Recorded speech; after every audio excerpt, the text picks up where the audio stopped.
night, as I sat there writing down all the teams that made the field of 68, which I traditionally do, and I got the St. John's and I wrote the number 2 next to their name, I had a thought. Would this man ever do a double or triple bingo if St. John's won a national championship? And now we get the answer. WFAN legend, the voice, along with BT of St. John's Red Storm College basketball, the Mink Man himself, the great John Minko. Mink Man, how are you, sir? I'm doing just fine, getting ready for March Madness, and we've had certainly plenty of madness before starting on Thursday night. It's been some season. Are you surprised, or did you kind of feel after last year where you guys were decent, you're on the bubble a little bit, and then the Big East sort of got hosed by the committee? Could you feel this coming? Actually, yes, and I'll tell you why. I'll go back to a story, and the people that are involved in this story know about this because I reflected back on this story a couple of days ago at the Big East tournament. We're in the Bahamas and we're getting ready to take on Baylor, and to the young ladies from the digital crew, asked me, he says, "Oh, well, what do you think tonight? What, we going to win?" And I basically said, you know what? Lots of things can happen during the course of games that, I don't know who's going to win. No one knows who's going to win, right? And things like that. I said, I'll just tell you this. We're pretty good. and I just left it like that. Then after St. John's beat Marquette in the semis, I'm walking to try and find the elevator, which wasn't working at Madison Square Garden, and that was the escalator, I should say, and the elevator was like full, and I walk into the little media room, and I stood behind, and I said, we're pretty good, and I'll stand to that right now.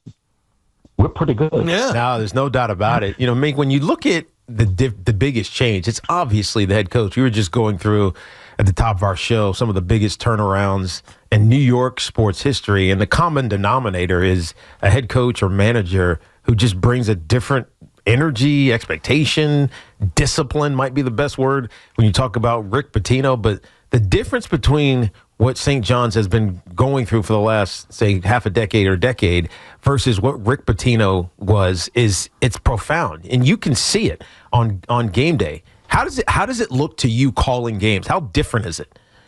Well, sometimes calling games is tough because at Madison Square Garden, we're on the 8th floor. That's true. But the bottom line is this, going to practices, being around him, being around the staff, being around the players for as long as I am on a daily or weekly basis. That's probably a better word.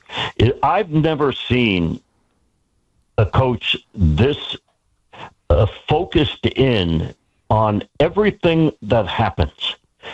Even, when we sit down to do the pregame interview, which is usually done during the shoot around, and I sit, on the bench while the team is going through their practices, and we do the interview when he wants to do the interview, when he's ready to do the interview, and he'll sit down and it's like everything is so intense, and I think that there are a lot of things that separate him from other coaches. But one thing that I'll point out is this: he coaches every possession. He doesn't want you to play the full 40 minutes. He wants you to play every single second as if it was the end. And I think that the perfect example of that was the last play at Marquette, the regular season finale, that St. John's on an edge of 4 put back, won the game, and closed out the regular season. And the reason I say that is St. John's is coming down the court, and they're looking for Marquette's looking, certainly, the game is a tie, looking for the double overtime. Well, R.J. Lewis misses a straightaway three with about 3.2 to play, and Chase Ross of Marquette gets the ball. So you would think he would get the ball, secure the ball, on we go to double overtime. Oh, no. Kadari Richmond pokes the ball away from him. Wiltshire gets the ball, feeds the ball to Ejiofor, and puts it up and in. That's playing every single second and not assuming anything. And I thought that was a microcosm of how St. John's goes about playing, and that is playing every single second. We're talking to the great John Minko. This station isn't here without legends like John Minko, and obviously he calls all the St. John's games. From last year to this year, we see a bubble team into a no-questioned 2 seed. And we also see Zuby Ejiofor, who you just mentioned, who had that great game on Friday, scored 33. R.J. Lewis, who's blossomed into a star. Those two guys were here last year. How, in your mind, have they made such significant progress from last year to this year? Well, first of all, they have talent, but it take. I think one thing that's lost, another thing that's a staple of a Rick Pitino coach team is this: a lot of coaches have their individual player development, and that takes place during the summertime. And then, once October starts or September, whatever the schedule is nowadays, and it seems like it changes every year. Right. Things change, and there's more focus on the team. But for 45 to 50 minutes every single day, there's individual player work. Every day, it's all year round with this coach, not just the summer.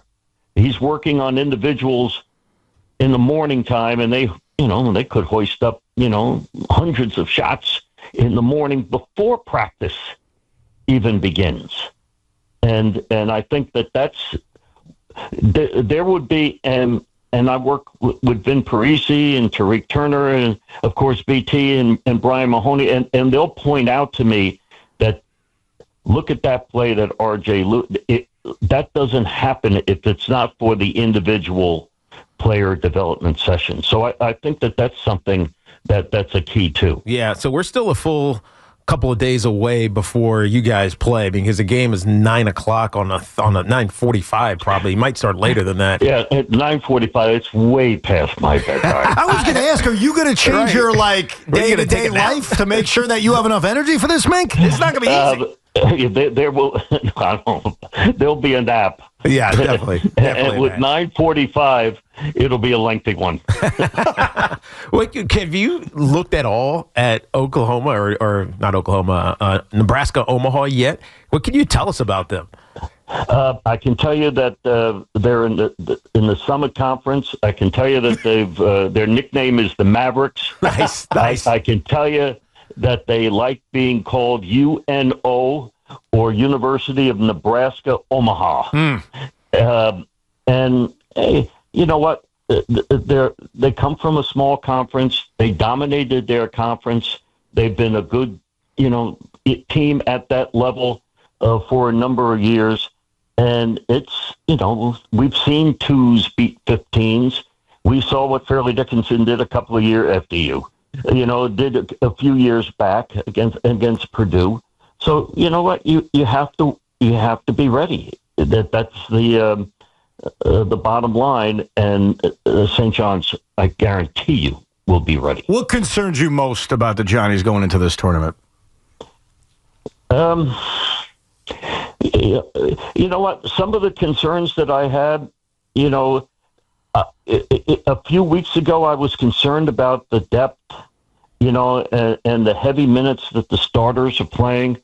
But considering the fact that the timeouts, a coach can now manage the timeouts and get the proper rest without taking the players out. And the other thing is, and I do have a concern, but the other one is this: they're as good a conditioned team that I've ever seen. Mm-hmm. And they can play the press, and wear teams out a lot better than a lot of teams. But the concern would be with the tight rotation would be fouls. Right. Fouls and then shooting sometimes, right? They're back of the conference, really country in 3-point shooting, but they play great defense and they rebound. And offensive rebound. And there was a comment that Coach Pitino made during one of the TV games to one of the sideline reporters, and they asked about the 3-point shooting, and Coach said, "Well, the problem is we're throwing up air balls. We can't get any offensive rebounds if we don't hit the rim." and while you sit and chuckle, he's not. Right. He's absolutely right. When did you got to hit the rim to get an offensive rebound? That is true. Makes it a little bit more challenging. I was explaining an air ball to my son last night because I took him to a Nets game. And so my 4-year-old learned all about air balls. All he had to do was watch a few minutes of a Nets-Hawks game. We're talking to the great John Minko. When did you start doing play-by-play for St. John's? What year was that? You know what? I don't know the particular year, but I do know it was Brian Mahoney's. No, I did color the first game that I ever did for St. John's. Brian Mahoney was the coach. Felipe Lopez and Tariq Turner and Zendon Hamilton were on the team. I believe it was his last year. So 96. It was before. So you got to do like the Fraschilla, Mike Jarvis runs in the late 90s? I did. Well, no, I wouldn't say. I've done 18 full seasons. Mm-hmm. Now, all right, after that game in 96, I filled in for Gary Cohen, and that would be Felipe Lopez's senior year. And I did a St. John's Providence game. That's the first game I ever did. Jarvis, I did a couple of games for Westwood One. Gotcha.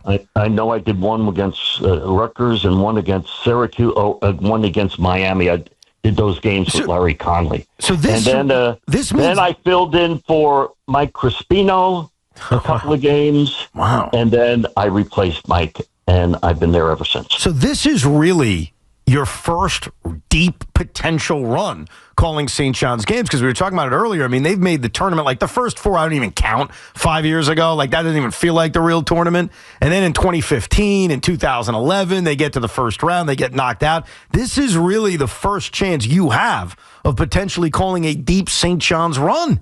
I mean, will we see double bingos or triple bingos if something amazing happens? We'll see. And we've had amazing things happen already. No, I know. But we'll see. We'll see what happens.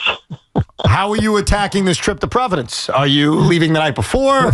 Are you leaving in the morning? Are you leaving in the afternoon? Are you driving? Do you get a private jet? Take me through how the Mink Man gets to Providence. Private jet? No, I'm leaving tomorrow afternoon. Late tomorrow afternoon. Look at you! Oh wow! So you're giving yourself like 3-4 days up there in Providence. Yeah, well, we could, now I have time to burn. I can do those type of things. Right, enjoy it. It's supposed to be beautiful up there. There is a personal issue that needs to be addressed, Mink. This comes from someone you know as Hot Stuff. Remember Hot Stuff here? Stuff. Yeah, sure. Hot Stuff's upset because he claims he texted you yesterday. Congratulations, and you never wrote him back. So any Yes, I did write him back. Oh, did you? Okay. I think, no. Hot Stuff is not hot stuff. Hot Stuff, can you let Hot Stuff is Chris McMonigal, our wonderful overnight guy. Can you tell Hot Stuff that Mink wrote him back, and instead of whining to me about it, he should actually respond to the response from the Mink Man? My God, what hot stuff he is. And you got to remember, and your producer would appreciate this. Hot Stuff is married to number 4. But anti stuff payrolls everything. Can you explain that one, Tommy? Yeah, Tommy, explain that, please. What is that? For someone like me, who my in-laws live in Beverly Hills, I'm not one to cast stones here, but I do think that Auntie Stuff, when they go out to dinner, she picks up the tab. Now Hot Stuff's going to be mad at me, though, Mink. You're getting me in trouble now with Hot Stuff, who's already pissed off at me because he thinks I take a lot of shots at him. That's funny. All right, Mink, what are we thinking? National championship? What's our overall prediction for how far the Johnnies go? We're thinking one possession at a time. By the way, Hot Stuff joins us right now. Hot Stuff. Mink said he responded to your text message, so this is your chance now to speak to the Mink man. Yeah, Minko, what's going on? Good to hear from you. How are you? I'm doing fine. Good. Yeah, no, I just sent out a nice casual congratulations on the great year. We know how much losing you've had in your career. So it was so nice to see this success. You're the 2 seed. I say hello. I get nothing back. Yes, you did. I did not. Oh, I'm sorry. Check my phone check and your my phone. Monitoring. Hey, Minko, congrats on the great season. Enjoy the tourney. How are things? Nothing back. Suck it. Well, that's. Well, Mink. But I'm glad to talk to you, Mink. We'll talk soon when you respond to that text. Thanks. Hating so bad. Mink, I believe you. I think Hot Stuff is pulling some hot BS right now. Right. But Mink, I love you, Minko. Mink, have a great time in Providence. Enjoy the run. We will be listening to hopefully many bingos over the next few weeks. Yep, I hope so. But like I said, we're pretty good. You're pretty good. Let's see. It. Thank you, Mink. We appreciate it. Thank you, Mink. Okay, thanks.